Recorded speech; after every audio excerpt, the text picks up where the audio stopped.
Shabbat Shalom. All right, let's go ahead and start coming into the sanctuary. Brother Gocc is the parking lot starting to clear out. Can you get them all in, please? 5 minutes left.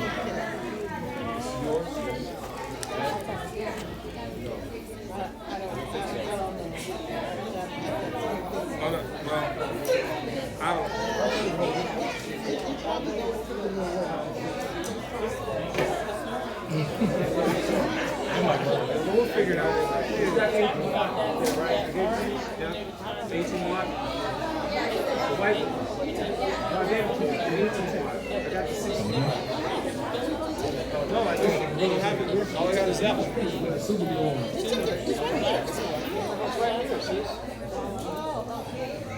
It's in there. No, this is the 60 watt here. That's the 60. Okay. Yeah, please. In about a few minutes, we're going to get started. Once we get the parking lot clear. So those of y'all under the sound of my voice, please come into the sanctuary.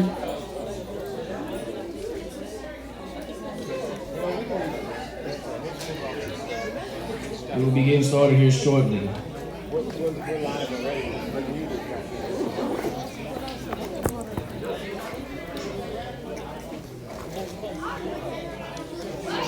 Check down. All good? Can you say something? Testing. Yeah. Just let me know you want me to test it again.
Ready, so everyone go ahead and stand to Salah, please. Let's face the east, which is directly behind you.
Hero Israel, Hero Israel, Ahai our power, Ahai our power, Ahai is one. Ahai is one. Praise the Most High. Praise the Lord.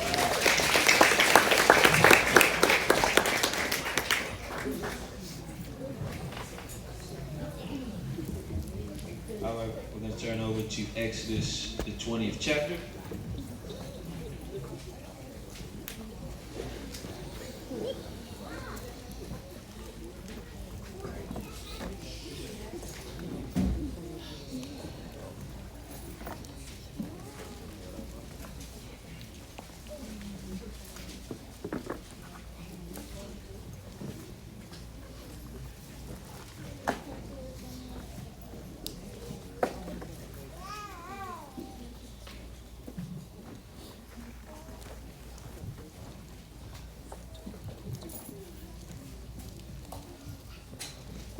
And the Most High spake all these words, saying, I am the Most High thy power, which have brought thee out of the land of Egypt, out of the house of bondage.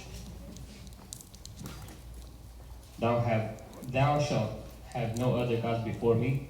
Thou shalt have no other gods before me. Thou shalt not make unto thee any graven image, Thou shalt not make unto thee any graven image, or any likeness of anything that is in the heaven above, or any likeness of anything that is in heaven above, or that is in the earth beneath, or that is in the earth beneath, or that is in the water under the earth. or that is in the water under the earth. Thou shalt not bow down thyself to them nor serve them. Thou shalt not bow down thyself to them nor serve them.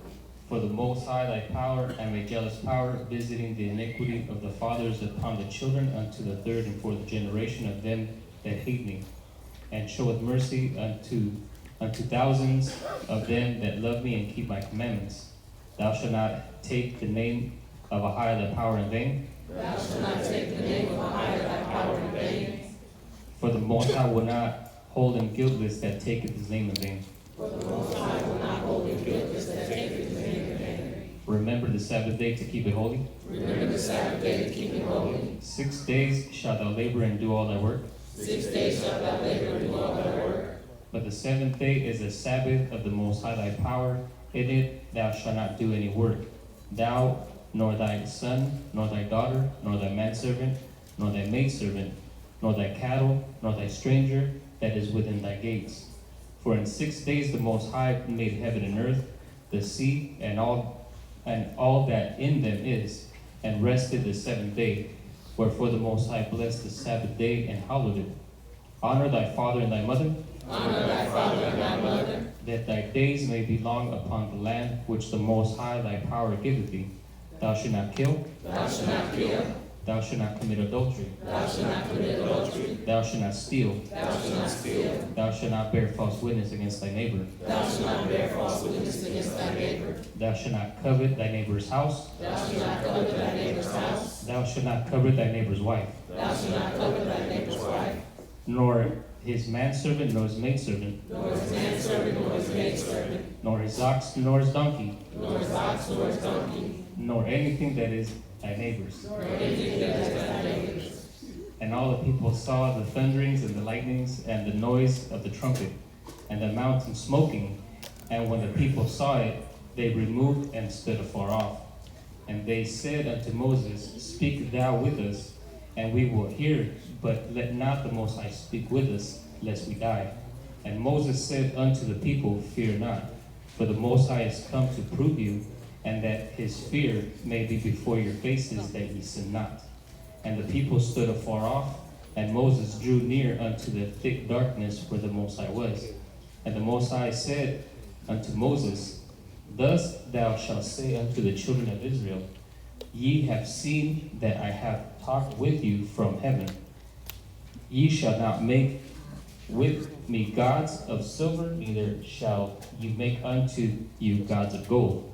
An altar of earth thou shalt make unto me, and shalt sacrifice thereon thy burnt offerings, and thy peace offerings, thy sheep, thine oxen, and all places where I record my name. I will come unto thee, and I will bless thee.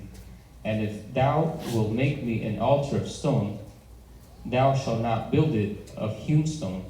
For if thou lift up the tool upon it, thou hast polluted it. Neither shalt thou go up by steps unto mine altar, that thy nakedness be not discovered thereon.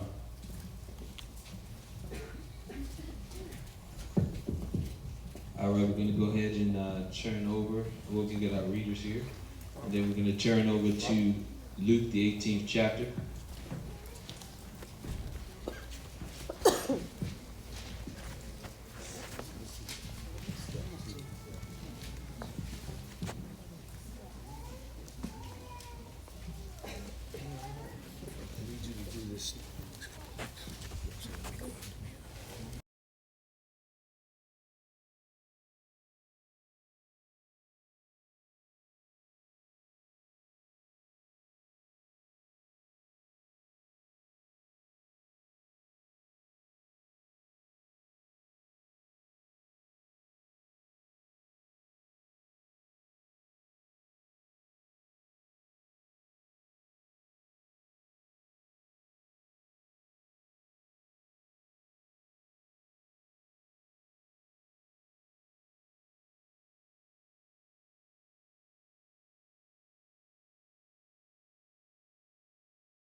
Yep. Shabbat Shalom, family. I'm my brother Abadia. This is Luke chapter 18, verse 1. And he spake a parable unto them to this end, that men ought always to pray and not to faint, saying, There was in a city a judge which feared not the Most High, neither regarded man. And there was a widow in that city, and she came unto him, saying, Avenge me of mine adversary. And he would not for a while, but afterward he said within himself, Though I fear not Ahiah, nor regard man, yet because this widow troubleth me, I will avenge her, lest by her continual coming she weary me. And the Lord said, Hear what the unjust judge saith. And shall not the Most High avenge his own elect, which cry day and night unto him, though we bear along with them?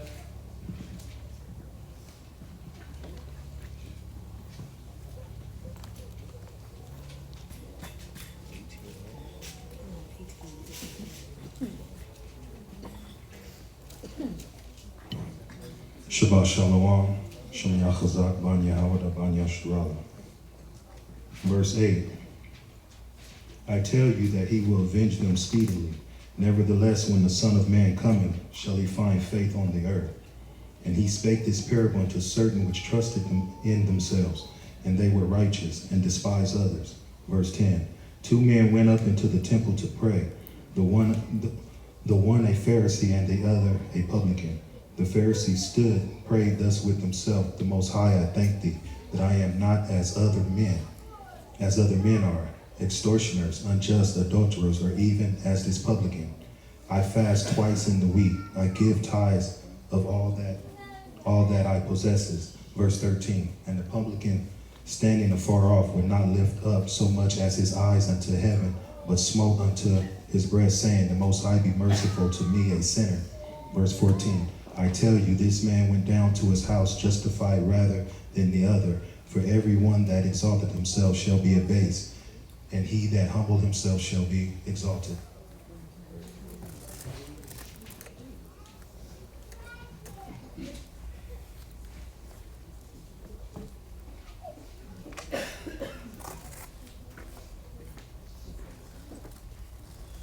Shabbat Shalom, family. Brother Arak, Deyar Yasharala, tribe of Judah, nation of Israel.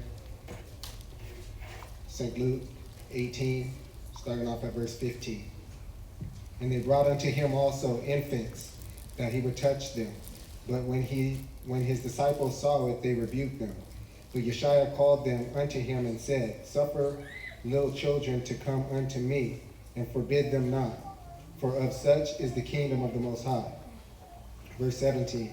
Verily I say unto you, whosoever shall not receive the kingdom of the Most High as a little child shall in no wise enter therein. And a certain ruler asked him, saying, Good master, what shall I do to inherit eternal life? And Yeshua said unto him, Why callest thou me good? None is good save one, that is a height. One more. Okay, verse 20. Thou knowest the commandments, do not commit adultery, do not kill, do not steal, do not bear false witness, honor thy father and thy mother. One more. Verse 21, and he said, All these have I kept from my youth up.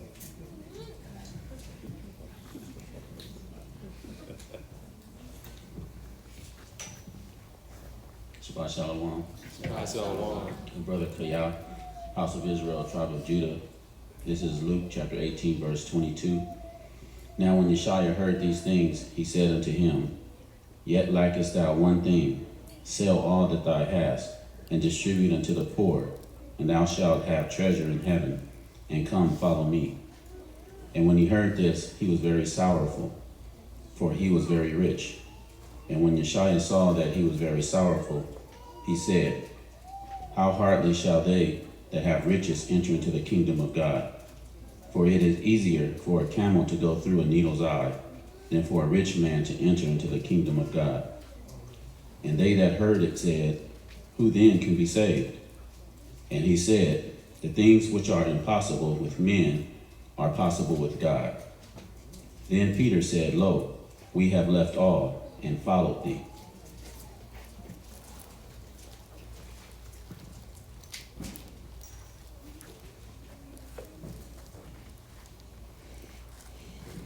Shabbat Shalom.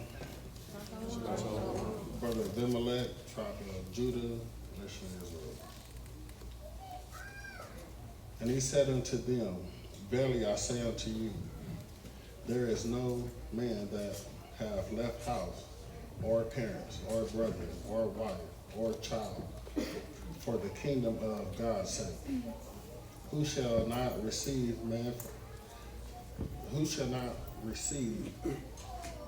manifold more in this present time, and in the world to come, life everlasting. Then he took unto him the 12, and said unto them, Behold, we go up to Jerusalem, and all things that are written by the prophets concerning the Son of Man shall be accomplished. For he shall be delivered unto the Gentiles, and shall be mocked and spitefully entreated and spit on. And they shall scorn him and put him to death. And the third day he shall rise again. And they shall understand none of these things. And this saying was hid from them. Neither knew they the things which were spoken. And it came to pass that as he was come nigh unto Jericho, a certain blind man sat by the wayside begging.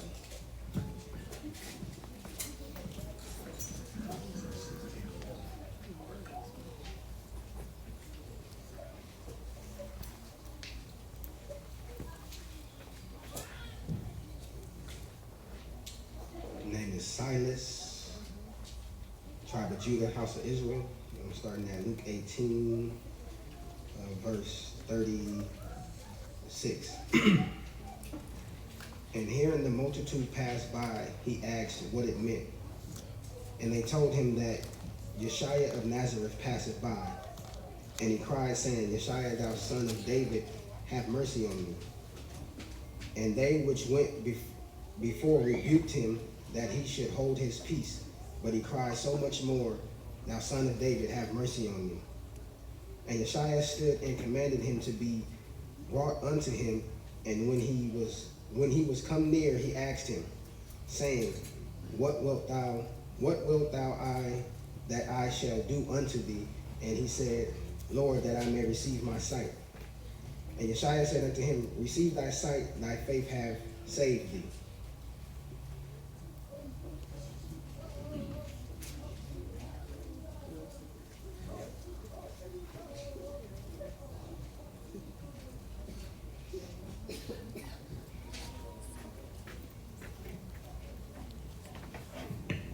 Shalom, family. Shalom. Brother Azar, tribe of Judah, nation of Israel. This is St. Luke chapter 18. 43. He said 43. Yeah, 43. All right. And immediately he received his sight and followed him, glorifying the Most High. And all the people, when they saw it, gave praise unto the Most High. This is 19:1.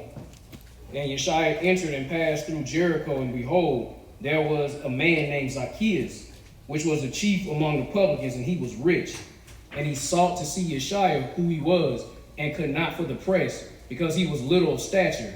And he ran before him and climbed up into a sycamore tree to see him, for he was to pass that way. And when Yeshua came to the place, he looked up and saw him and said unto him, Zacchaeus, make haste and come down, for today I must abide at thy house. And he made haste and came down and received him joyfully. And when they saw it, they all murmured and saying that he was gone to be guest with the man that is the sinner. Okay, we're gonna go ahead and prep up for the choir.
I'm gonna give some guts out right now.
And I rejoice today.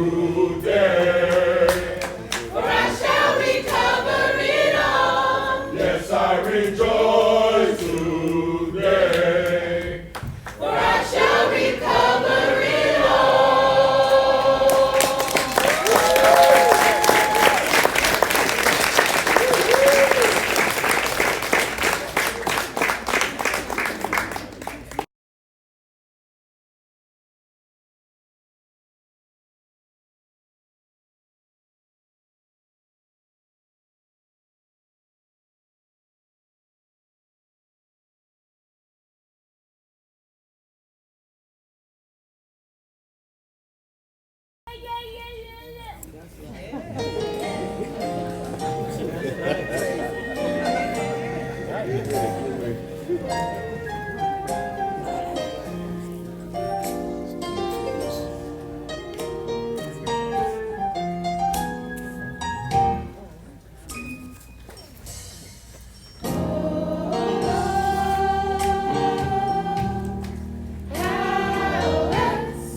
ready.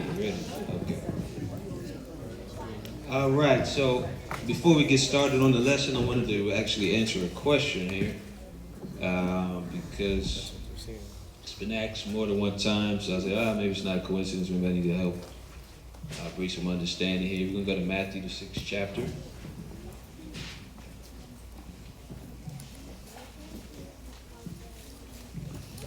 And it'll help also those that are maybe speaking with someone and they look to say, well, the Bible contradicts itself or something, or, there's some confusion here, whatever.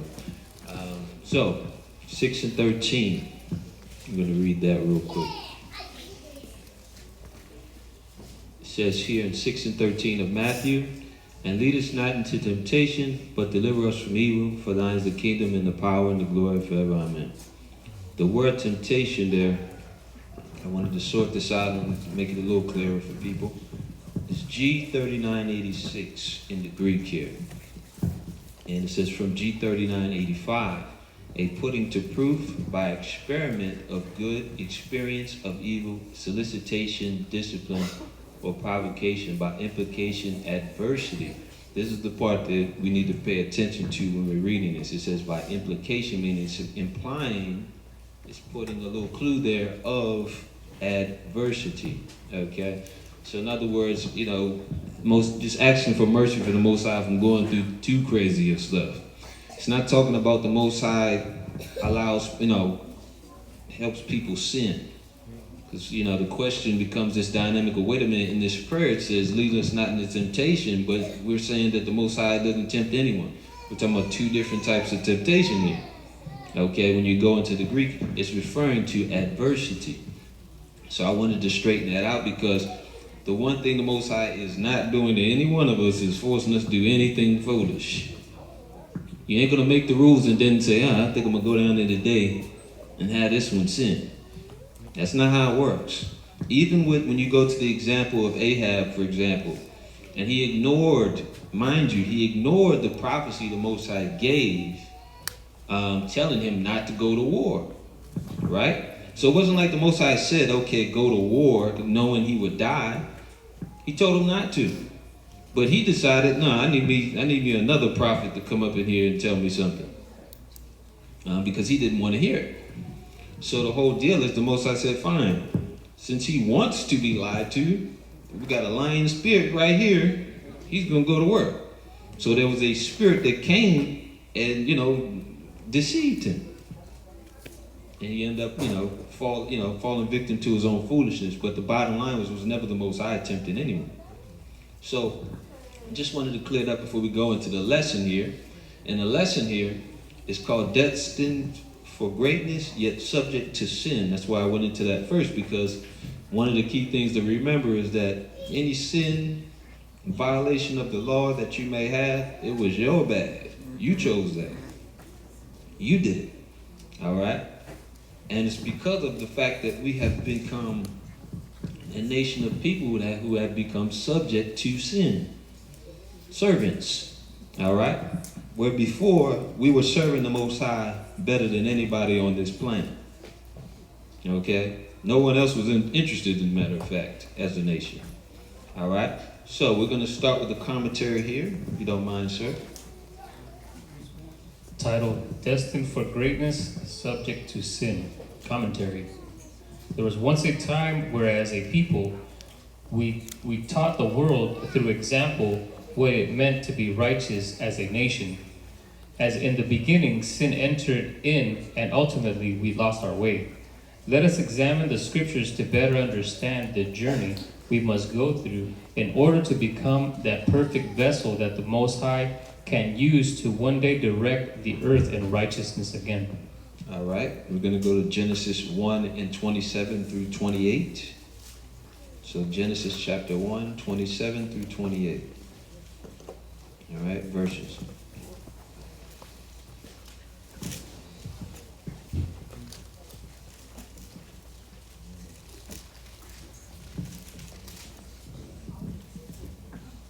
Okay, go ahead, sir. This is the book of Genesis, chapter 1, verse 27. So God created man in his own image. In the image of God created he him. Male and female created he them. Verse 28. And God blessed them, and God said unto them, Be fruitful and multiply, and replenish the earth, and subdue it, and have dominion over the fish of the sea, and over the fowl of the air, and over everything, or every living thing that moveth upon the earth. Right, so the funny thing is, from the beginning, it was our destiny to rule. Okay? And it's no coincidence that there was a specific bloodline all the way since Adam, that was to rule, that the Most High chose to do, great things through. And, it's funny enough, we just happened to, come across it. We were born into it. It wasn't something we chose. But that responsibility that was given to us was from the beginning. And that's the thing we need to, really think about here. Like, wait a minute, from the beginning, we were supposed to be in order. It wasn't a thing where, okay, well, the children of Israel fell away, so now, no. From the beginning, we were supposed to be in order and show and really represent the Most High's image in this earth, even in the face of, and it's a shame, in the face of these fallen angels who had already embarrassed themselves. That's really another reason why they were jealous. Because now, wait a minute, there's supposed to be somebody that was born after me that's supposed to be walking perfect. Well, I got to mess this up for them. And that probably sounds familiar. Some of you probably were considered, in your, I don't know if the term stick with, I'm talking to, multiple generations here. But they used to say like goody two-shoes, right? You had a person where it seemed like they did nothing wrong. But then you had that person that would see that, like, okay, well, I got to mess that up. I got to figure a way to get to that person. That's what it was like. We were innocent at that time. And tell you, it's the funny thing about it is in that innocence, you knew everything that you needed to know. Okay, let's go to 2nd Ezra 3:19 through 27. You said a square, yeah. It's another term. But really, I think goody two-shoes was like the, Righteous. I say more so, really put somebody in that category of like, church lady or something. This is a Bible thumper right here. Preachers, Let's see here, 2nd Ezra 3:19. This is the book of 2nd Ezra, chapter 3, verse 19. And the glory went through 4 gates of fire, and of earthquake, and of wind, and of cold, that thou mightest give the law unto the seed of Jacob, the diligence unto the generation of Israel. And yet tookest thou not away from them a wicked heart, that thy law might bring forth fruit in them.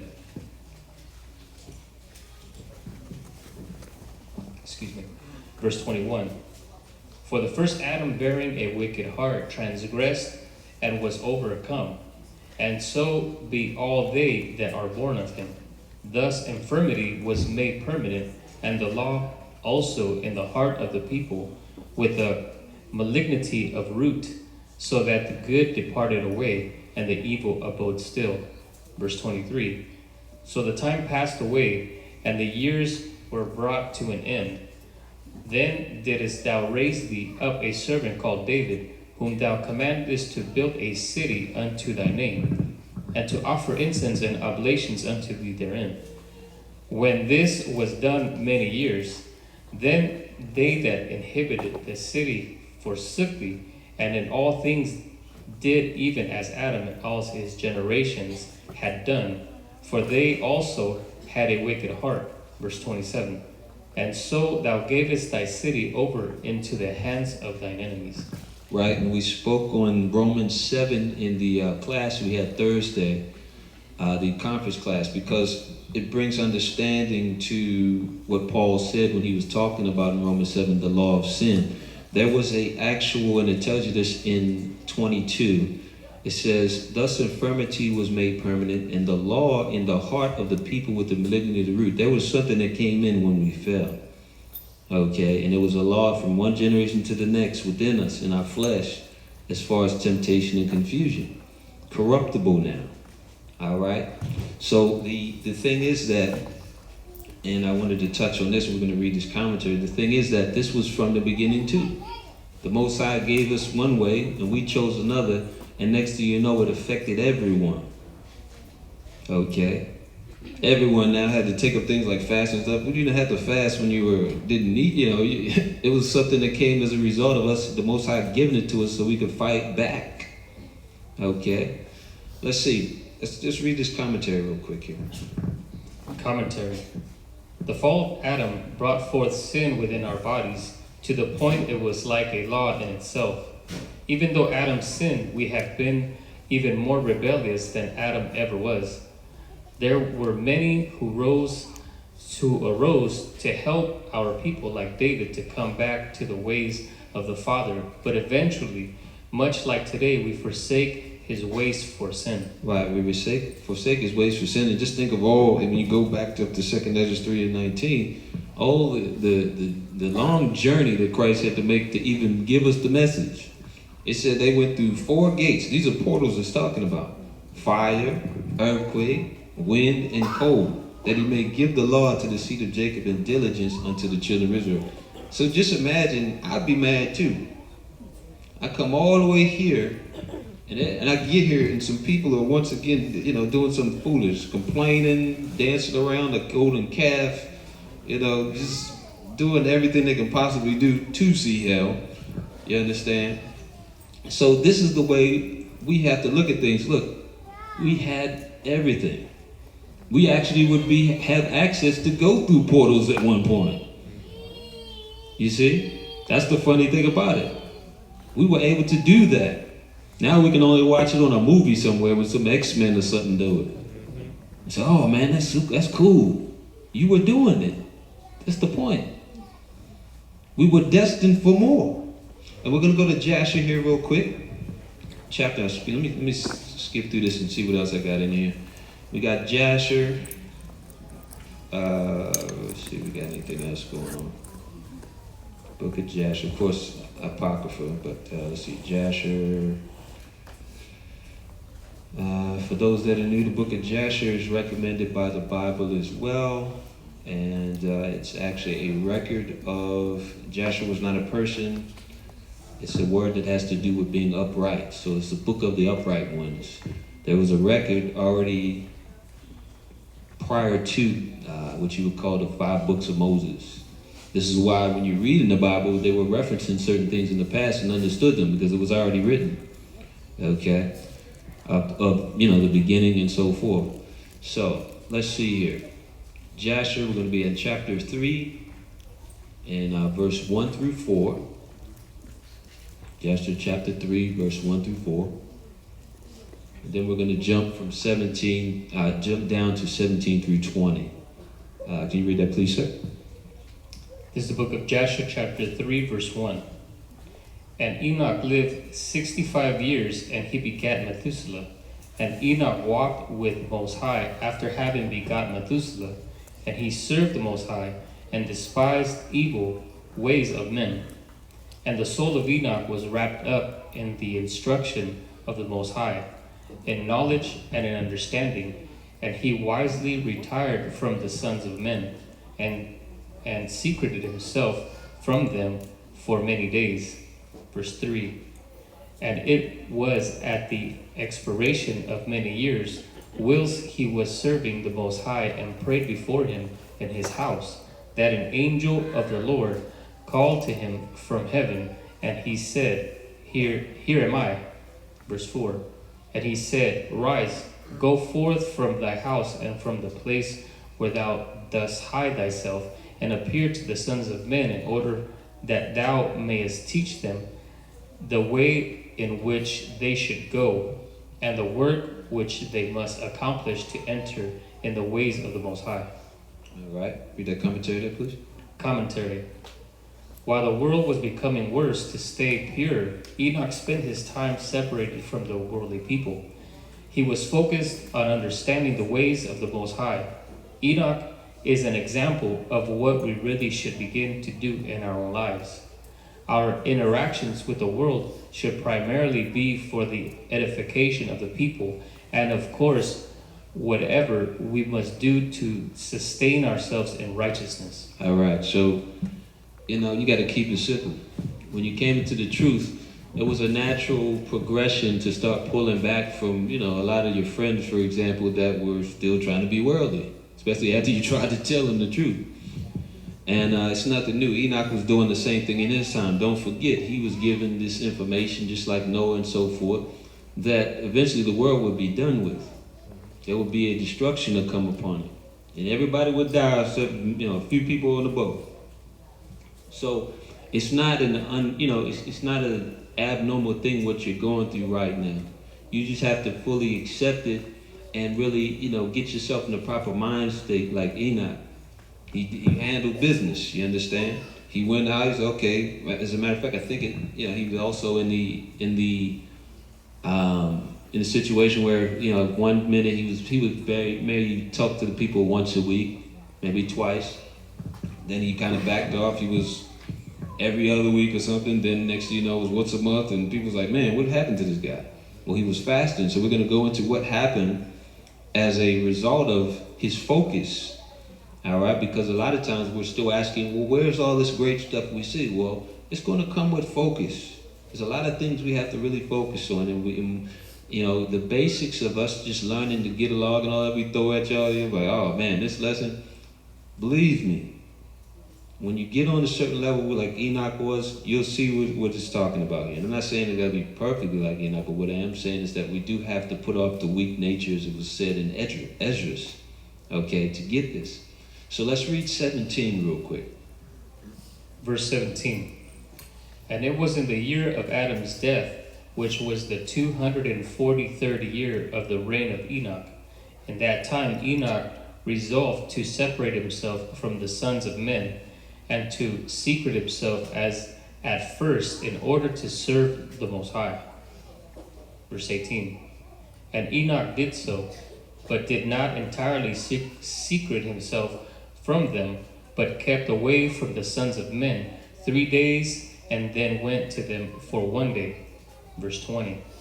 And he did in this manner for many years, and he afterward concealed himself for 6 days, and appeared to his people 1 day in 7, and after that once in a month, and then once in a year, until all the kings, princes, and sons of men sought for him, and desired again to see the face of Enoch, and to hear his word. But they could not, as all the sons of men were greatly afraid of Enoch, and they feared to approach him in account of the godlike awe that was seated upon his countenance. Therefore no man could look at him, fearing he might be punished and die. Right, now it puts in perspective why the people were so afraid in Moses' time, right? Because they had already read about it. They read about what happened with Enoch. Okay? So slowly but surely he started detaching himself from the world. Now, of course, when it was time to go do work, the Most High said, go do work.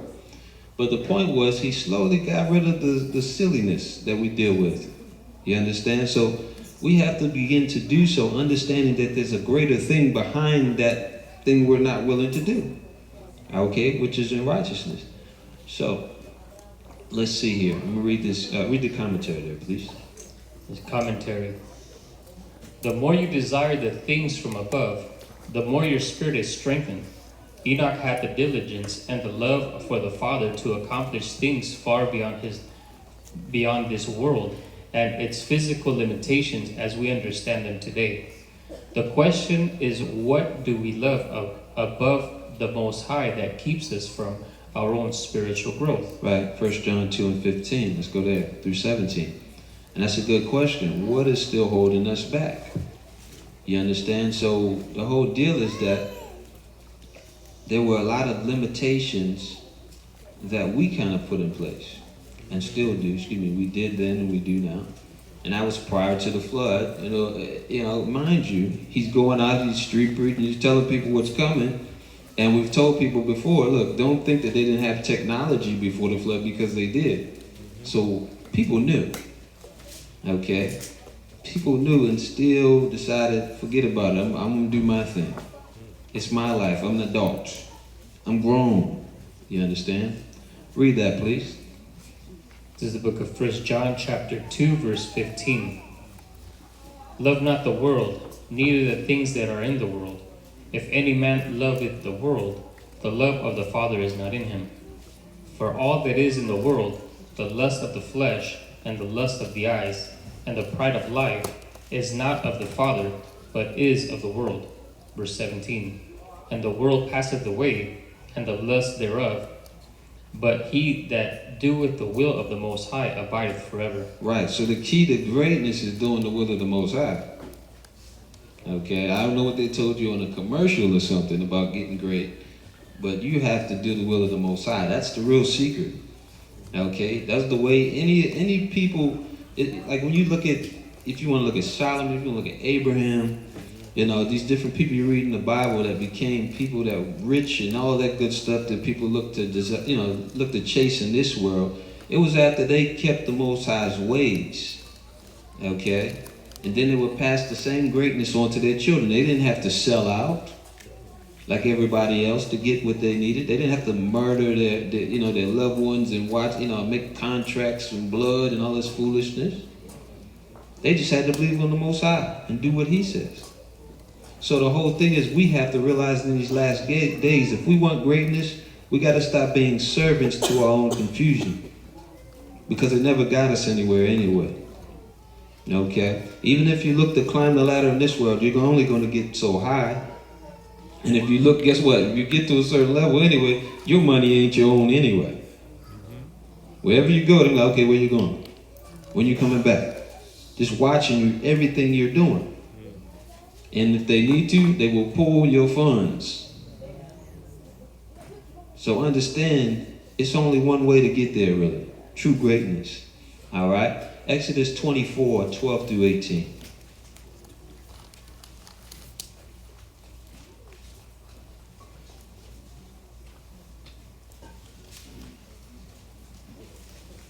While we're getting at just the point of 1 John 2 and 15, it pretty much sums up everything that you see on your media today.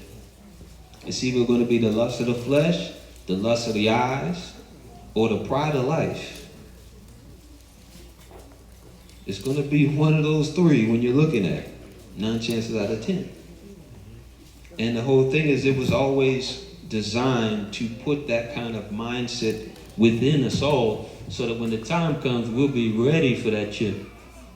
I know Elder had favorited this hologram video, and on the video, it just shows that, basically this guy's, he's standing on the stage, and you can't see nothing with your own regular eyes, right?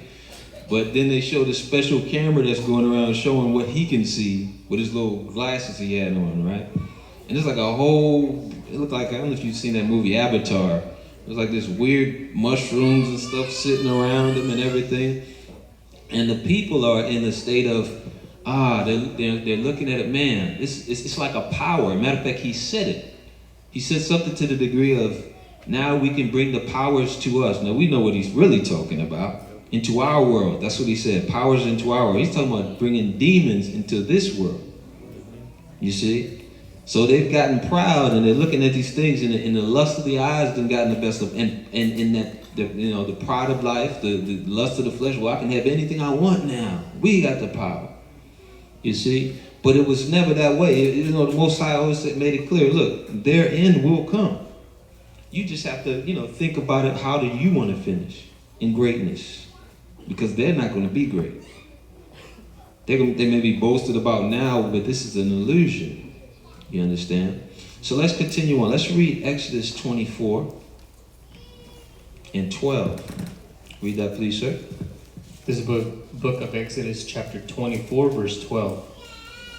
And the Most High said unto Moses, Come up to me unto the mount, and be there, and I will give thee tables of stone, and a law, and commandments which I have written, that thou mayest teach them.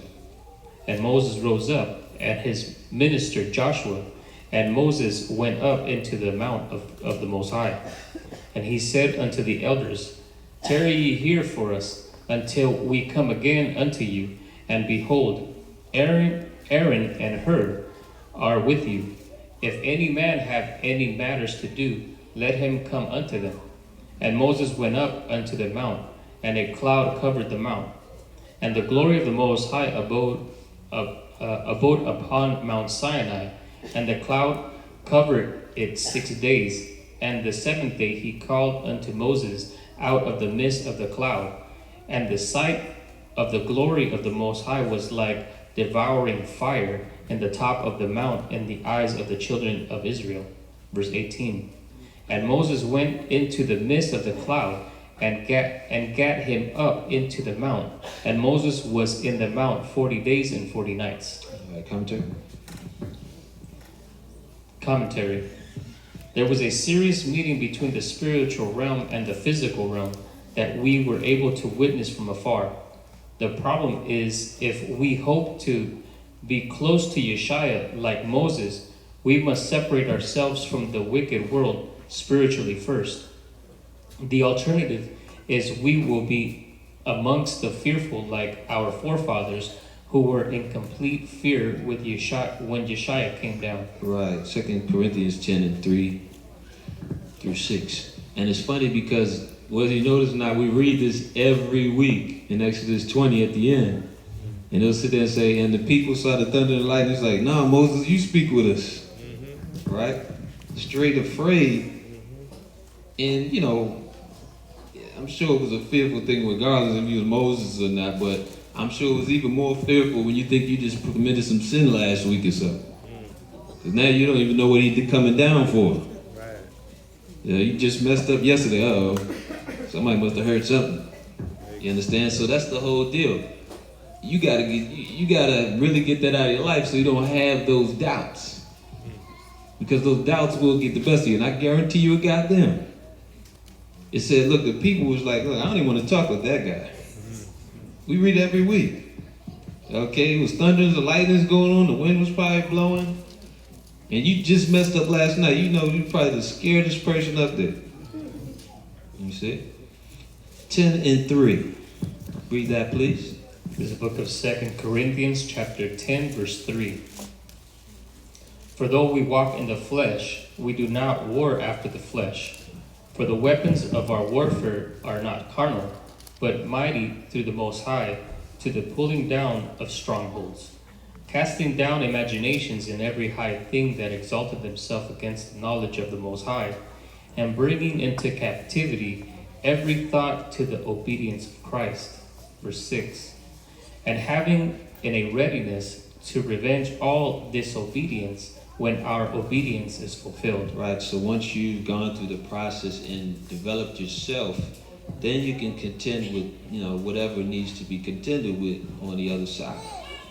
So that's the reality of it. There's a war that you have to go, get into the mode of fighting. All right? Because look, you're going to walk in the flesh. Yes, that's standard with this body you have. But you're not supposed to become a servant to everything your body says to do. Okay? Because there is that wicked root involved.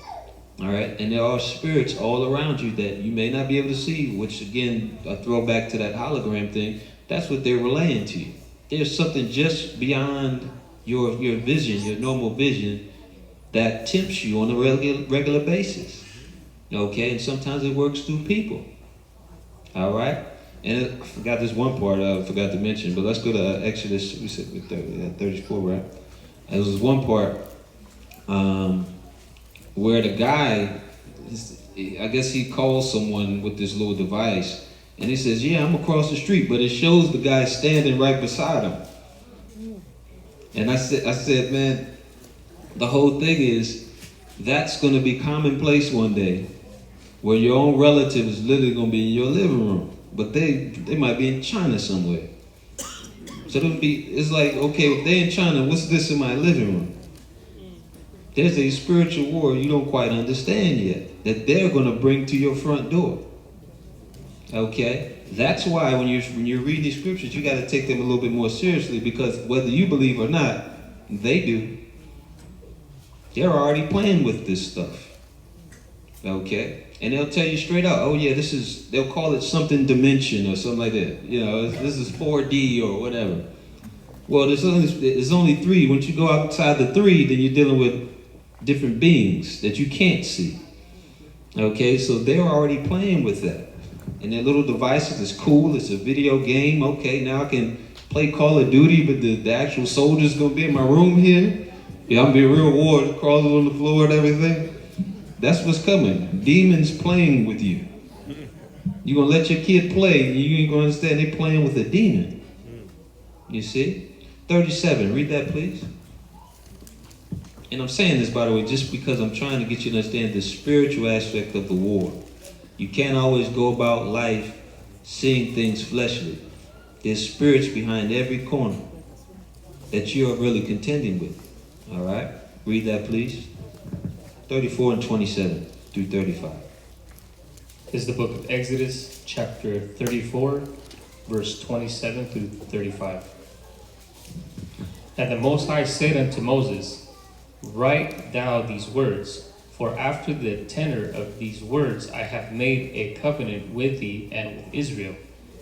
And he was there with the Most High 40 days and 40 nights. He did neither eat bread nor drink water. And he wrote upon the tables the words of the covenant of the 10 Commandments.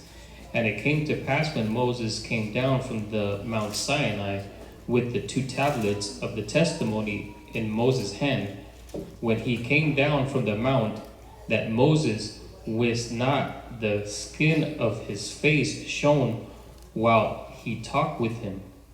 And when Aaron and all the children of Israel saw Moses, behold, the skin of his face shone, and they were afraid to come nigh him. And Moses called unto them, and Aaron and all the rulers of the congregation returned unto him. And Moses talked with them. And afterward all the children of Israel came nigh, and he gave them in commandments all that the Most High had spoken with him in Mount Sinai. And till Moses had done speaking with them, he put a veil on his face. But when Moses went in before the Most High to speak with him, he took the veil off until he came out. And he came out and spake unto the children of Israel that which he was commanded. Verse 35. And the children of Israel saw the face of Moses, that the skin of Moses' face shone, and Moses put the veil upon his face again until he went in to speak with him. All right. And so he had a situation. He didn't even know his face was shining. It was that spiritual emanation. He had some power working there. All right. But it always brings me back. It actually brings me back to this story. I may have told some of you guys, but I wanted to go to the precept here in Hebrews 5 and 12. When I was in the East at a time way back when, there was a time when me and Elder Ricard were operating together in that time. I mean, physically he was there, and we were talking. We were teaching a class. He was teaching class. And a young man asked, so how do I get my powers? Right? And mind you, he ain't done nothing else right in the Brian's like you just dealing with truth. And you worry about how do I get my powers, right? So he goes to this precept. We're going to read it here real quick. This is Hebrews 5 and 12. You got it? Okay, read that please. This is the book of Hebrews, chapter 5, verse 12. For when for the time ye ought to be teachers, ye have need that one teach you again, which be the first principles of the oracles of the Most High, and are become such as have need of milk, and not of strong meat. Right, and he goes, so are you going to tell me how to get my powers or not? This is what he did. And the funny thing is, read 5 and 11. Verse 11. Of whom we have many things to say, the hard to be uttered. Can I read that again? Of whom we have many things to say, and hard to be uttered, seeing ye are dull of hearing. See, you are dull of hearing. He just gave you the answer you wanted. But with us, we leave that power on the table because we're too busy hearing carnally what we want to hear. It was all about the power. It wasn't about what we need to do to get there, really. It was all about the power. Here it is, it's telling you, look, in order to get on the level, you have to actually learn the first principles of the oracles of the Most High, the basics. Okay?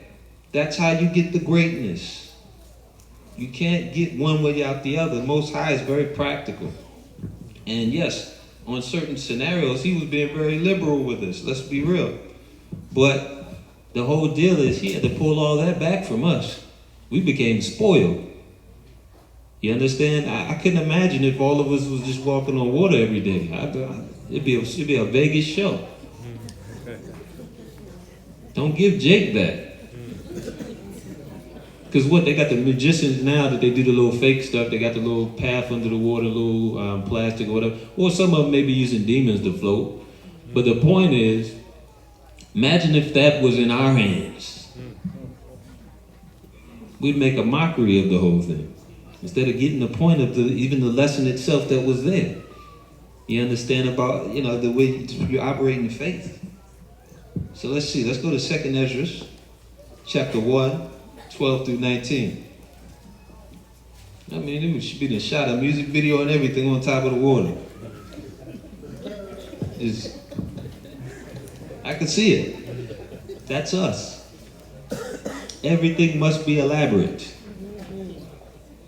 And the simplest things are missed. Like I said, he literally gave the brother the secret of how to get it.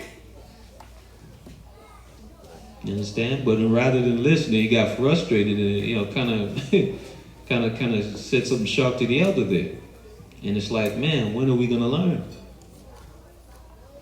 So there's a time where we must grow up.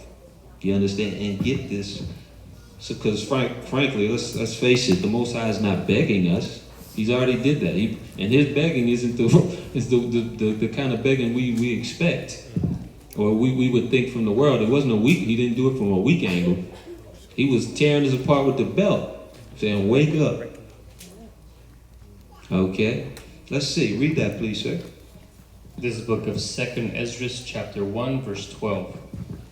Speak thou therefore unto them, saying, Thus saith the Most High, I led you through the sea, and in the beginning gave you a large and safe passage. I gave you Moses for a leader, and Aaron for a priest. I gave you light in a pillar of fire, and great wonders have I done among you. Yet have ye forgotten me, said the Most High. Thus saith the Almighty Power, the quails were as a token to you, and gave you tents for your safeguard. Nevertheless, ye murmur there, and triumph not in my name for the destruction of your enemies. But ever to do this day do ye yet murmur. Where are the benefits that I have done for you? When ye were hungry and thirsty in the wilderness, did ye not cry unto me, saying, Why hast thou brought us into the wilderness to kill us? It had been better for us to have served the Egyptians than to die in this wilderness. Verse 19. Then had I pity upon your mournings, and gave you manna to eat, so ye did eat angels' bread. Right. Let's go to 2nd Ezra 2, 35 through 41. And in all that, we were actually being elevated as a people. That's the funny thing about it, because we were starting to be feared. You know how rumors spread, but the truth was spreading. Man, you hear about these people, they taking down giants and everything. Whole armies. Okay? Armies that you would think were untouchable were falling. And the whole deal is, we would look at this stuff and still say, well, look, man, we had it good in Egypt. Wait a minute, weren't you slaves there? Yeah, but I had an MP3. Okay, but you're still a slave. We do the same. I put it modern day because it's the same thing today. We're comfortable in our captivity now, just like before. They gave us internet. You didn't need internet when you was with the Most High. What are you saying? This is actually primitive stuff we're playing with here, and thankful for it.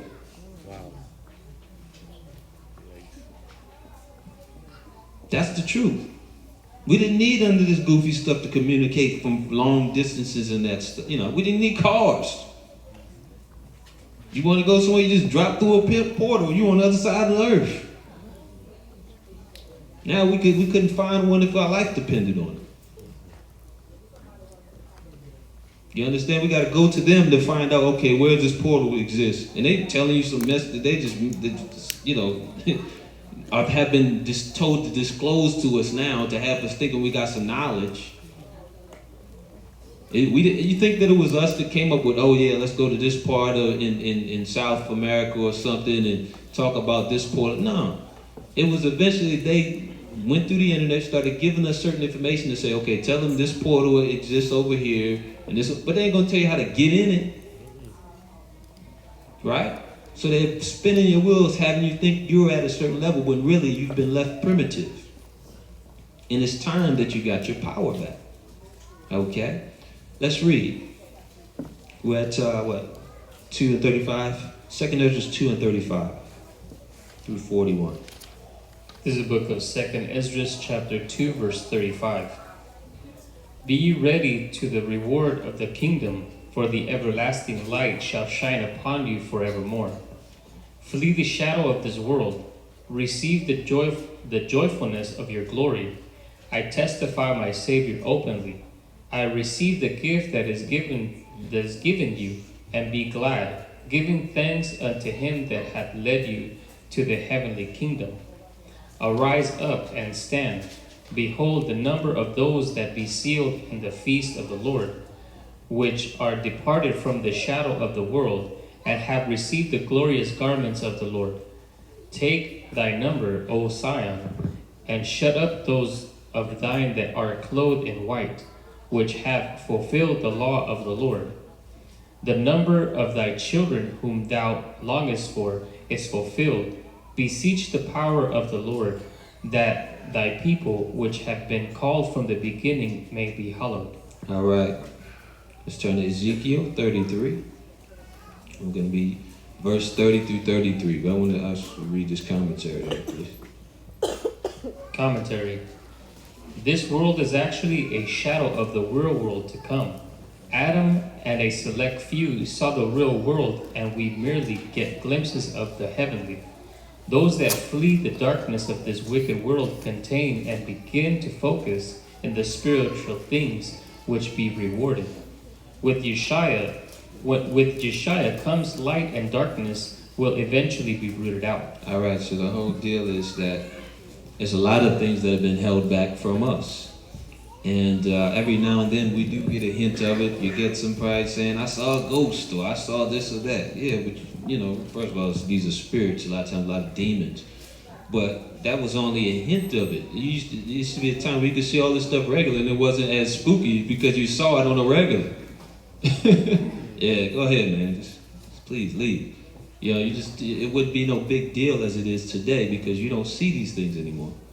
I mean, it's still hard for me to wrap my brain around the fact that people were seeing things that look like people, but they're about 10 feet in the air. But this was regular for them. So they'd having conversations with them, talking trees and different things. Like, you know, it's normal to them. So just imagine what we've given up as far as the heavenly. You understand? By us continuing in sin. It's like the Most High, look, y'all, you're filthy, man. I gotta have my space here. I can't have y'all where I'm at. That's why you have these corruptible bodies. There's a separation there. All right, let's read. Ezekiel 33. This is the book of Ezekiel, chapter 33, verse 30. Also, thou son of man, the children of thy people still are talking against thee by the walls, and in the doors of the houses, and speak one to another, everyone to his brother, saying, Come, I pray you, and hear what is the word that cometh forth from the Most High. And they come unto thee as the people cometh, and they sit before thee as my people, and they hear my words, but they will not do them. For with their mouth they show my love, but their heart goeth after their covetousness. And lo, thou art unto them as a very lovely song of one that hath a pleasant voice, and can play well in an instrument, for they hear the words, but they do them not. All right. Let's see here. I'm going to go back up for a second. No, but go ahead, finish that. This is one more word. Verse 33.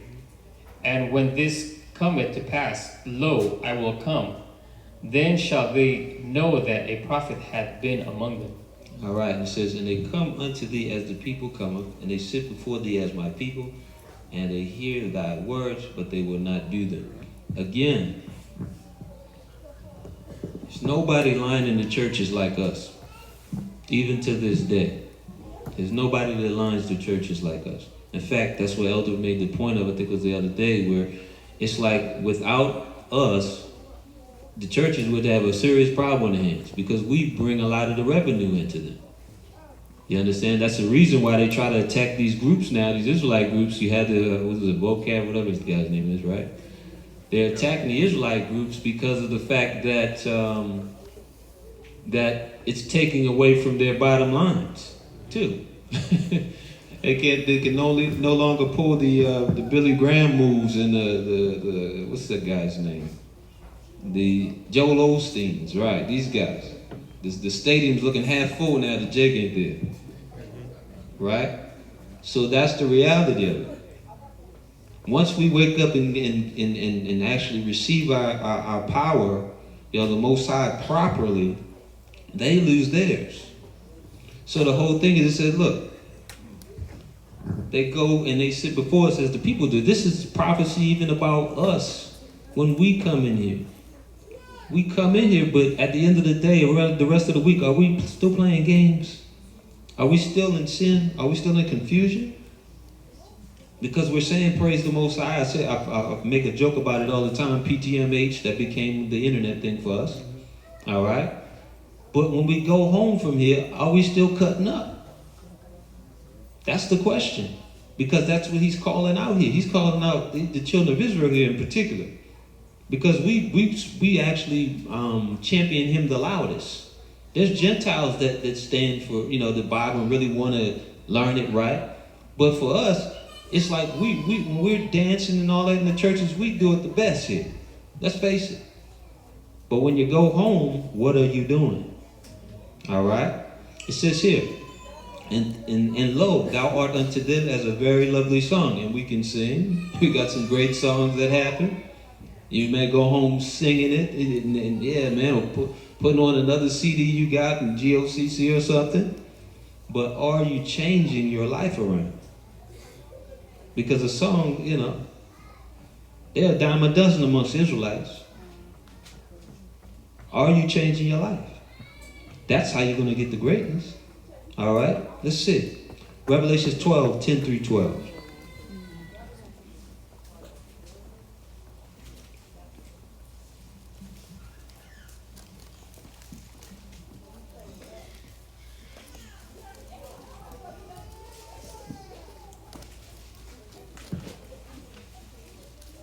Yes, sir. Go ahead. This is the book of Revelations, chapter 12, verse 10. And I heard a loud voice saying in heaven, now is come salvation and strength, and the kingdom of our God, and the power of his Christ. For the accuser of our brethren is cast down, which accused them before the Most High day and night. And they overcame him by the blood of the Lamb, and by the word of his testimony, and they loved not their lives unto death. Therefore rejoice, ye heavens, and ye that dwell in them. Woe to the inhabitants of the earth and of the sea, for the devil is come down unto you, having great wrath, because he know that he hath but a short time. Right. Let's read that commentary, please. Commentary. The devil looks to eliminate the seed of the righteous from this world because he is looking to escape judgment. We must learn to not enjoy the evil things of this present life, because that is how the adversary looks to bring about our own downfall. All these different media outlets that we live our lives through, the part where Satan's way of aggressively destroying the righteous in a shorter period of time through sin and even through distraction from what really is important to focus on. They are there to destroy the people one way or another. We must be on our guard, as now you can bring sin into your home without ever having to leave to find it. Right, 1 Peter 5 through 10. And this goes back to even our point with that hologram thing. If they now have the means of putting a physical person in front of you, just imagine the sin they're going to be able to offer you. Think about it.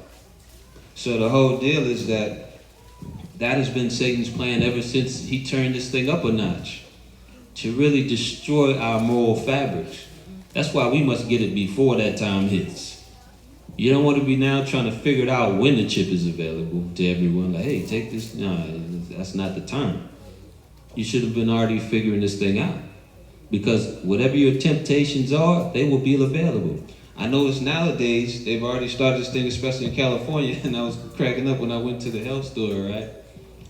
And they had, it's already bad enough. People have a serious problem with weed out here, okay? Serious problem. Okay, anytime I'm driving on the highway and every time, I'm getting a whip here, this is a problem. Okay? But the point is, they're now putting it in soaps. Saying, it's just some oil. So now I'm taking a bath. I'm trying to imagine, what do I need this for? You see, but it becomes a thing. When you have this addiction, it's in everything. It becomes in everything. I've seen people, they were putting their milkshakes and everything. I'm like, man, you can destroy the milkshake. You understand? So the whole deal is that when it comes to all of this, we have to realize that, and we're going to get this in this. As a matter of fact, I'm going to go back to this one part here, because we were at, you went to the whole thing, right? Right there.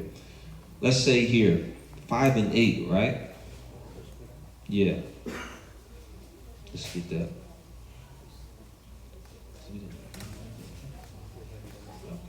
I'm actually going to start from the top then. Let's start from the top. We're going to go to 1 Peter 5 through 8, because I want to bring a point out, but I want to jump ahead on that. In reference to, this whole getting high culture. All right. This is the book of 1 Peter chapter 5, verse 5. Likewise, ye younger, submit yourselves unto the elder. Yea, all of you be subject one to another, and be clothed with humility. For the Most High resisteth the proud, and giveth grace to the humble. Humble yourselves therefore under the mighty hand of the Most High, that he may exalt you in due time, casting all your care upon him, for he careth for you. Verse 8. Be sober, be vigilant, because your adversary the devil is a roaring lion, walketh about seeking whom he may devour.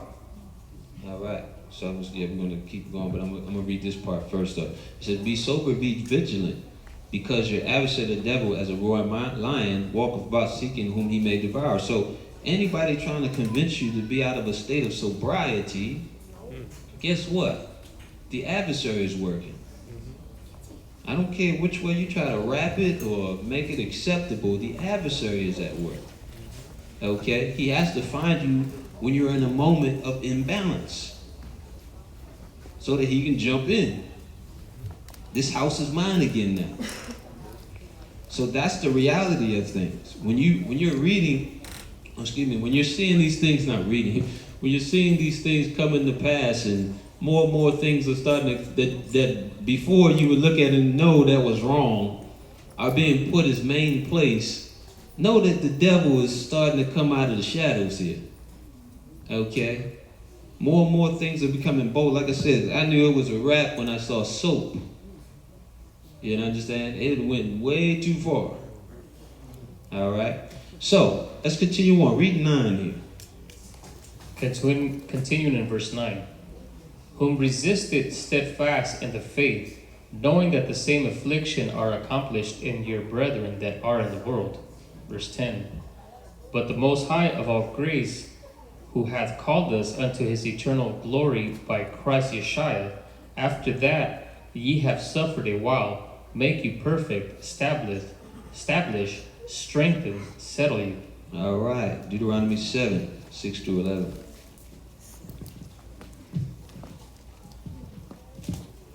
Now, what happened to like flavor, those smells like lavender or something? it's a terrible thing when your addiction becomes so overwhelming that you have to completely surround yourself with it. You can't even take a bath without your addiction. So, it's all jokes aside. It's a gut check. It's something we have to look at. Are we living like that? Has sin become so prominent in our lives that it's like we eat, sleep, and breathe it? You understand? Because why we laugh at that one example, because maybe we can't relate. Maybe that's not our issue. You have to look at your own example. Are you doing it in your same, if it was your addiction, the same way? Read that, please. This is the book of Deuteronomy, chapter 7, verse 6. For thou art an holy people unto the Most High thy power, and the Most High thy power hath chosen thee to be a special people unto himself, above all people that are upon the face of the earth. And the Most High did not set his love upon you, nor choose you, because ye were more in number than any people, for ye were the fewest of all people. But because the Most High loved you, and because he would keep the oath which he had sworn unto your fathers, hath the Most High brought you out with a mighty hand, and redeemed you out of the house of bondage from the hand of Pharaoh king of Egypt. Know therefore that the Most High thy power, he is the Most High, and the faithful power, which keepeth covenant and mercy with them that love him and keep his commandments to 1,000 generations, and repayeth them that hate him to their face, to destroy them. He will not be slack to him that hateth him. He will repay him to his face. Verse 11. Thou shalt therefore keep the commandments and the statutes and the judgments which I command thee this day to do them. Read that. Here, the commentary. Commentary. To be holy is to be separate from the rest of the world. If you are still looking to engross yourself in the things of the world, you are still missing the message. We were chosen for a task separate from the world so that the world may heal. The priest and his family lived a separate righteous life, different from the common man. We are now to be a nation of priests, so nobody is exempt. Even the Gentiles who choose the path must step away from the ways of their fathers. Right. So we all have to denounce the confusion of our fathers, whether we're Jew or Gentile. Because we got a lot of, things in the bloodlines, if you will, of confusion. We have to step away from it. All right? And set a new path. Like, I don't know about anybody else, but I'm not looking to be what the scriptures have, for example, some people getting swallowed up in the earth. I don't want that to be my story at the end of the day and a name on that thing. I mean, you can never live that down for eternity. You understand? So we have to choose better for ourselves. Let's go to Exodus 19. This will be a last scripture. 19 and 5 through 6. Exodus 19, 5 through 6.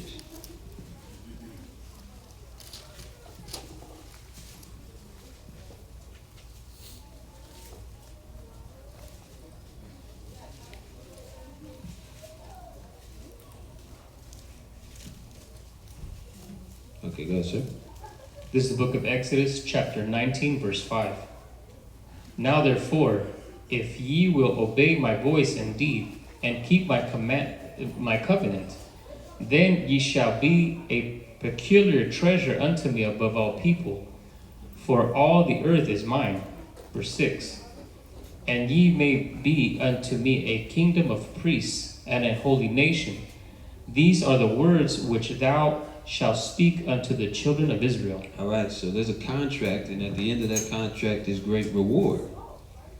So you just have to decide, do you believe, number one, and are you willing to go through what it's required to get that reward?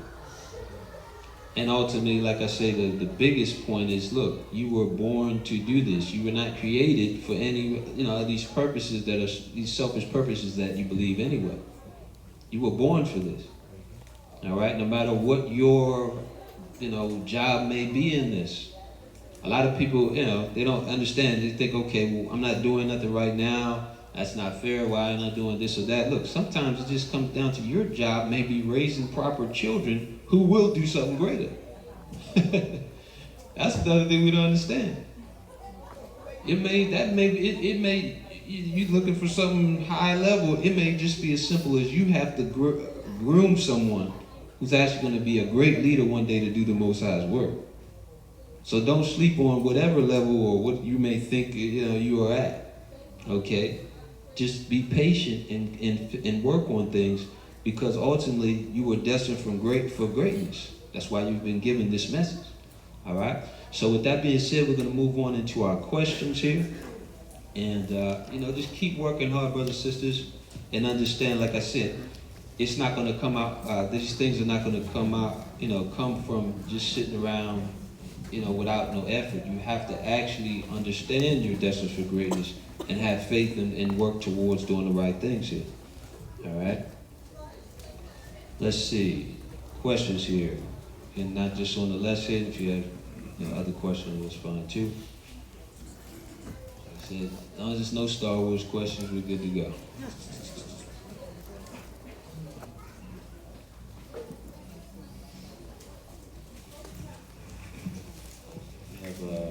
Announcement question. Okay. All right, if there's no questions, we're going to go into our announcement. There's a question. Okay. Is there any online stuff going on?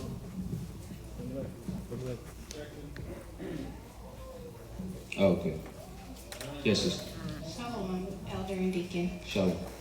In regards to Luke 18, when you were reading about the tithes and fasting, can you just give me a summary of the context of that? Was that, because when it was talking about the Pharisee, I got a little confused. So if you can just give me a summary of the context of that. Luke 18.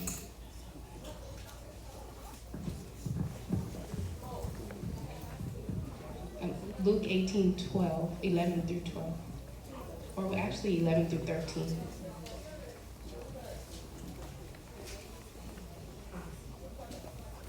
One second.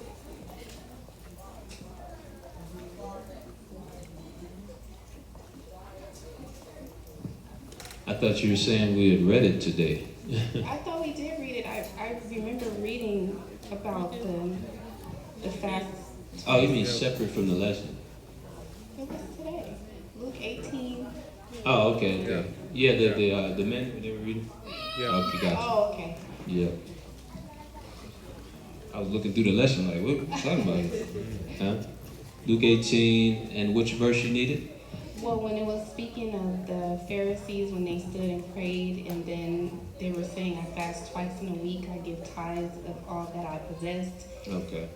I just was needing to understand the context. Was that like them boasting, or is that? Yeah, we'll go to Matthew 23 for that. It's like I said the other day, jokingly, when we were talking about how people do things nowadays. I'm feeding the poor, but I got to do it so they see me on Instagram. So I'm holding up the food to the person like this on Instagram. Everybody want to be seen, so it's not really genuine. You understand? So it's kind of like that. They were doing things for the appearance, but really inwardly, like Christ would describe them as, they were raven and wolves. All right, Matthew 23. We're gonna grab it from the.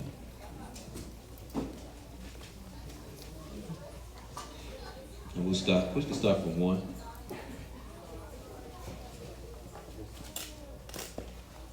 This is the book of Matthew, chapter 23, verse 1. Then spake Yeshua to the multitude and to his disciples, saying, The scribes and Pharisees sit in Moses' seat. All therefore whatsoever they bid you observe, that observe and do. But do not ye after their works, for they say and do not. Verse 4. For they bid heavy burdens and grievous to be borne, and lay them in the men's shoulders, but they themselves will not move them with one to their fingers. But all the works they do for to be seen of men. They make broad their phylacteries and enlarge the borders of their garments. Right, so they turn this thing into a fashion show. Every 5 seconds they're talking about somebody's fringes. All right? But they're wicked and have no intention of keeping the laws when it comes to when the Most High can see them. You understand? Read. Verse 6. And love the upmost rooms at feasts, and the chief seats in the synagogues, and the greetings in the markets, and to be called of men, Rabbi, Rabbi. But be not ye called Rabbi, for one is your master, even Christ, and all ye are brethren. And call no man your father upon the earth, for one is your Father which is in heaven. Right. Now when it's talking about it's talking about in context. It's not saying you don't have a physical father. It's talking about when it comes to your belief system here. Like the Catholic Church, you know how they have fathers? You're not supposed to be doing that. Okay? Let's see. Let's jump down though to the main part about the tithing situations and how they operate there. Let's go to, let's start at 13. Let's jump down to 13. Verse 13. But woe unto you, scribes and Pharisees, hypocrites, for ye shut up the kingdom of heaven against men. For ye neither go in yourselves, neither suffer ye them that are entering to go in. Right, so they'll put up a persona as if they got the way of truth, but really they teach a lot of things that have to do with, you know, hypocritical actions and so forth, and they keep their followers out. Okay, let's go down to, let's start at 18, and let's read through 23. Verse 18. And whosoever shall swear by the altar, it is nothing, but whosoever sweareth by the gift that is upon it, he is guilty. Ye fools and blind, for whether is greater, the gift or the altar that sacrificeth the gift?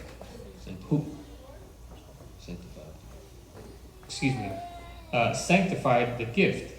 Verse 20. Whoso therefore shall swear by the altar, sweareth by it, and by all things thereon.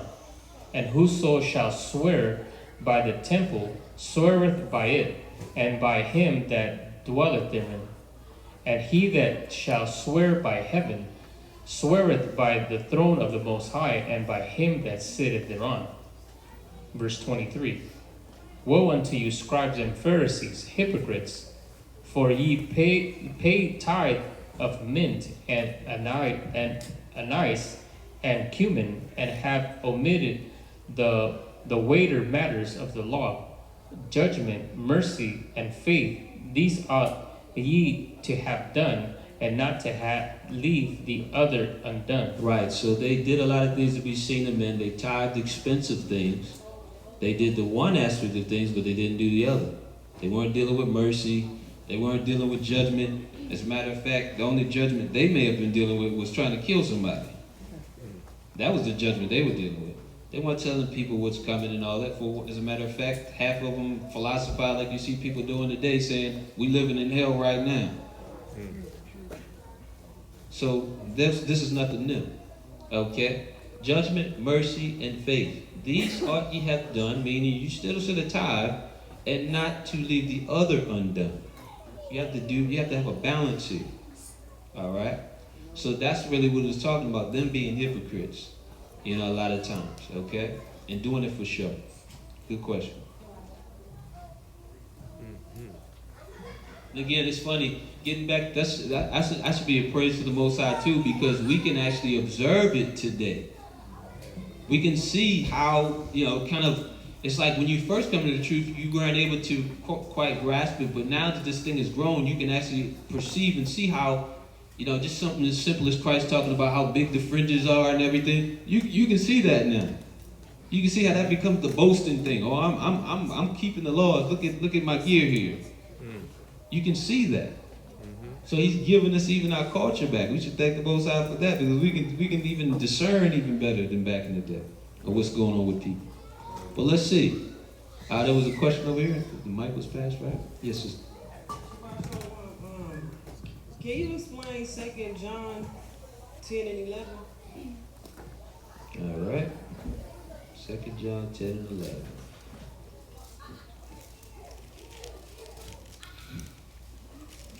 You mean 1 and 11, right? Okay. 2 John 1:11. For he that biddeth him Godspeed is partaker of his evil deeds. Well, actually, we got to start a little higher here. Let's see.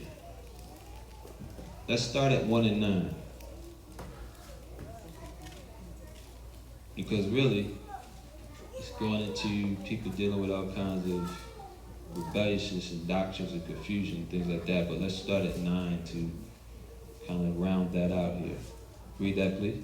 This is the book of 2 John chapter 1 verse 9. Whosoever transgresseth and abideth not in the doctrine of Christ hath not the Most High. He that abideth in the doctrine of Christ, he that both the Father and the Son. If there come any unto you and bring not this doctrine, receive him not into your house, neither bid him Godspeed. Verse 11. For he that abideth with the Most High speedeth is partaker or his evil deeds. Alright, for he that biddeth him Godspeed is partaker of his evil deeds, meaning you wish this person well, and you know they're doing wickedness. You're not supposed to empower their habit, their foolishness. You know, and it's funny because I didn't write this, Elder Ricard didn't write this, but we tell people this all the time. When people go off and they're dealing with all kinds of diverse doctrines and different things, and they got different issues, you got to let them be and let them do their thing. The scripture just told you that. It said, if any come unto you and bring not this doctrine, receive them not in your house, neither bid them Godspeed. I got news for you. I got news for you. The way Satan made a loophole for this was the internet. Because how many people, even though they claim they ain't dealing with this person, were still in the dark, chatting rumors up and foolishness with this person. So that's what it's talking about. You're supposed to be real with them. Look, if you're not going to get right, I'm not going to sit here and make it feel okay for you. You have to feel like there's something's wrong here. And we're going to go to a precept for that. It's a good question. 1 second.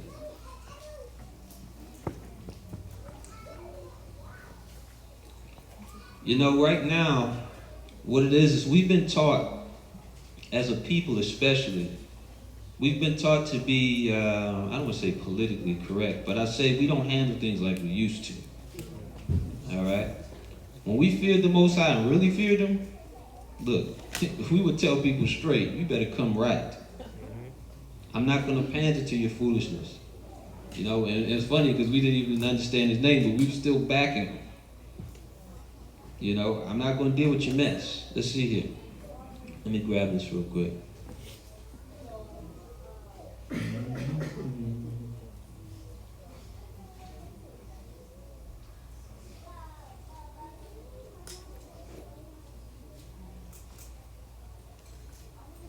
There it is. Okay, 2 Thessalonians, the 3rd chapter. And it's going to be, where should I start from? Let's start from 3 and 11. And we're going to read through 14. And it's okay, brothers and sisters, but you're going to learn. The scriptures tell you you're going to have to put off the weak nature to make it in. They've made us docile even in our standing with the Most High. It's okay to say no when somebody's bugging out. I'm not taking your side on this. Okay? It's okay. Because back then, when the law was still in place, if you knew somebody was doing wrong, you had to be the first one to drag them before the judges, and the first one, if it called for it, with your hand on a brick, or a stone, if you will. That's how Most High was serious about you witnessing evil and being a part of it. It can spread. All right? Matter of fact, I'm going to put this point out there. A lot of people, even in this room, were victims to someone whose evil spread because someone else knew and didn't check the evil when they could have. All right? Read that, please. This is the book of 2 Thessalonians chapter 3, verse 11. For we hear that there are some which walk among you disorderly, working not at all, but are busybodies. Now them that are such we command and exhort by our Lord Yeshua Christ, that which quietness they work and eat their own bread. But ye, brethren, be not weary in well-doing. Verse 14.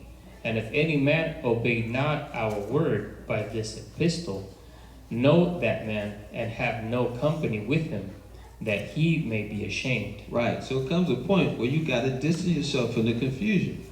If somebody's rebelling, they're dealing with all kinds of madness, look, you have to say, look, all due respect, you're going to have to stay over there. Just the way it works. And this is not talking about some offense with someone. This is talking about context, for example, with doctrines and different things people are rebelling with. Okay? That's, I don't want people to take it as something I'm saying that I'm not. Okay? But it's literally telling you, look, if any man obey not the word of this epistle, what was in the epistle was talking about people walking disorderly. Okay?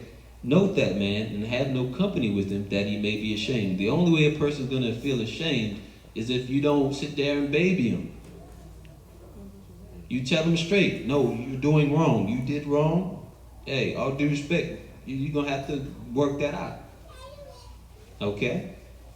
So I hope that answers your question. You okay? Yeah, it is. All right. Good. All right. I think we have a few more. Online, we got 3 elder, but we brother over here had a Okay, question. go ahead. So, do you want to do this one or you want to do the 3 online? No, go ahead. Fine. Yeah, then we'll do it.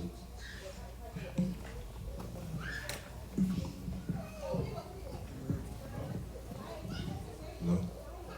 Go ahead. I can hear you. Talk in it. Talk in it. I can hear you. Okay. I was what was the thing that was in my head? Oh, I think you said something about like being in the world but not of it or something like that. So the question was like, what is like the proper way of going about things? Does that mean like you can still operate and whatnot, but just not doing the same manner of things that everybody else is doing? Basically, in other words, you ain't going to the clubs and all that foolishness anymore. You work, you make your money, you save up, and you plan for the future. You're not worried about all the foolishness you were doing when you were playing around. That's against the Most High. You see what I'm saying? Okay. So yes, you still have to go to the world to work. That's just the way it is at this point. You understand? We're not in the kingdom yet. But that doesn't mean every time, hey man, you want to go to, somebody hit you up at the work, hey, you want to go to the club, man? No, if you're sober, like I said, I think it was last week, you will remember what the club actually is. But a disgusting setup where anything you lean on, you might catch something. So that's what it's talking about. You can make your money and what you have to do in this world, but what you're called to do is not be a part of the hoopla and stuff they're into. Okay? Good question. It was, well, I think I was going to ask another one. Talking about, I remember it was something, well, Better save it for next time. Save this out good. If you don't remember. Simply for the reason it is part of helping people, but it's like, isn't there a certain way of going about things too? About helping people? Yes. It's always going to be a certain way. You understand? Because there's a difference between helping people and becoming part of the problem yourself when you're trying to help them. Okay, So it's always going to be a way to do it. I'm guessing when you say it's like, don't help people to do evil. Yeah, well, that and don't get yourself caught up in your own evil either, while calling yourself helping somebody. I think we said it last week too. It was another joke, you know, but it was a point to the joke. I don't just tell jokes to tell them. This is not a stand-up. But I was just making the point that you'll have people that use the excuse of, you know, they going to bring some truth to somebody, and really they just around to get some hopefully they can pick up a drag or two amongst people that are getting high or something. There's a difference. That's confusion. All right? Let's read that. Question there? Mark 8. Yeah, Mark 8. So the question is, Elohim, in Mark 8:24, why did the blind man being healed by Yeshua see men walking as trees? See men walking the streets. It's just talking about his vision was coming back, so he's seeing like long stretches, if you will, of people. You ever see with your eyes and like, that's what it's talking about. It's not saying the people were actually trees. He's getting his vision back, so it's blurry. So they're stretched out. You understand? So, but it was a question before that. I was wondering the correct Enoch to have first or second, not third. Third is of the devil. It's actually a book of sorcery that witches use. And it's not even talking about, what you say? R.H. Charles? The R.H. Charles translation? Right. I mean, we have, anybody that needs to know what books you can get, we have them on the website usually. So just check the website and it should be far more than that. So, all right. GatheringChrist.org. And even when you get them, make sure that you have your questions so that you, because some books aren't all the way through consistent in their, because some of them have been tampered with. You got to be careful. So always ask your question to make sure you're not going in the wrong direction. Because some books that you may get have like things like Roman Catholic influence and all kinds of confusion in them. If you don't, understand the lingo of Roman Catholic beliefs, you may not know what you're reading. All right.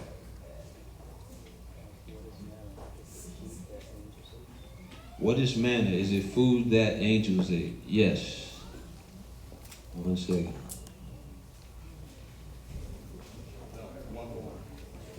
Okay, what's the one more?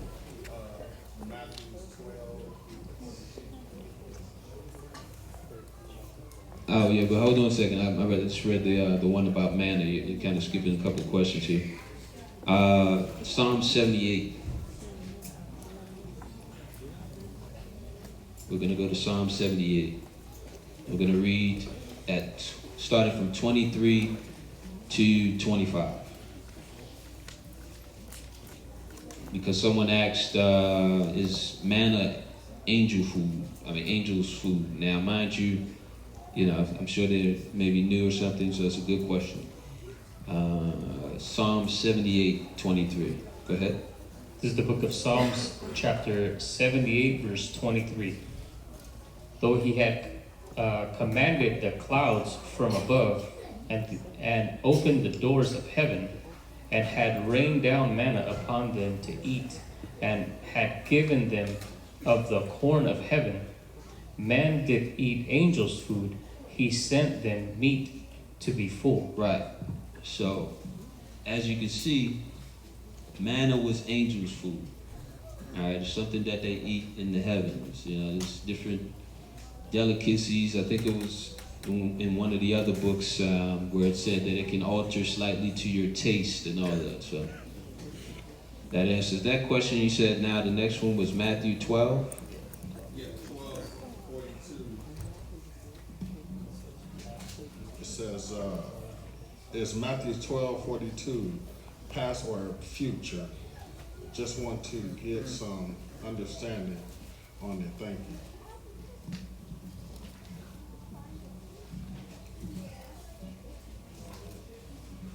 No, that's that's actually a future situation.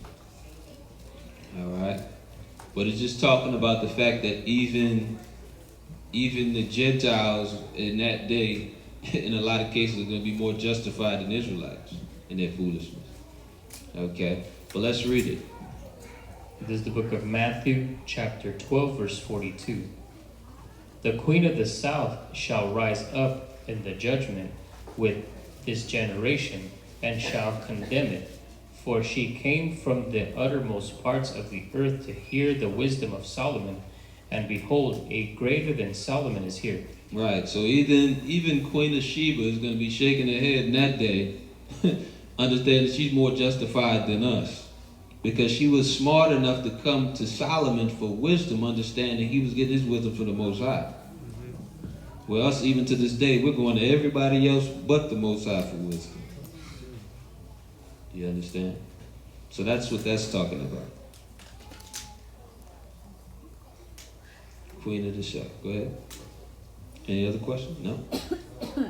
Okay, good to go. I think I saw a hand there. All right, so we're going to do some announcements here. And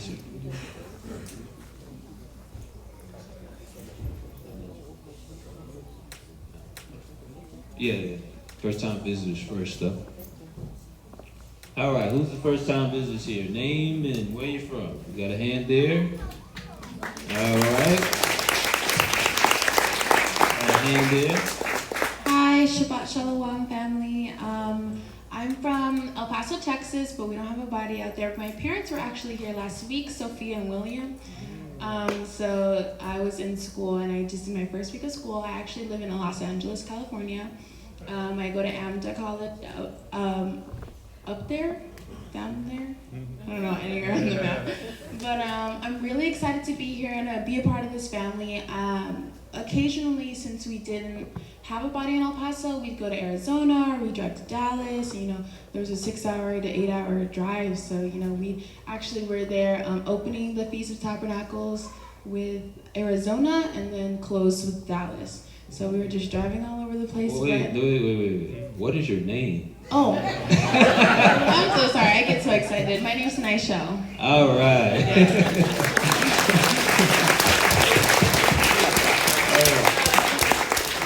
But yeah, I'm really excited to be here, and and this is my roommate Kate, but I just brought her along. So. Wait. What's her name? Kate? Okay. All right. Thank you both sides. Let's see. Who else we got going on? Anybody else? All right. Okay, so we're going to go ahead and move along. We got some announcements here that the deacon's going to bring. Yeah, you can go ahead and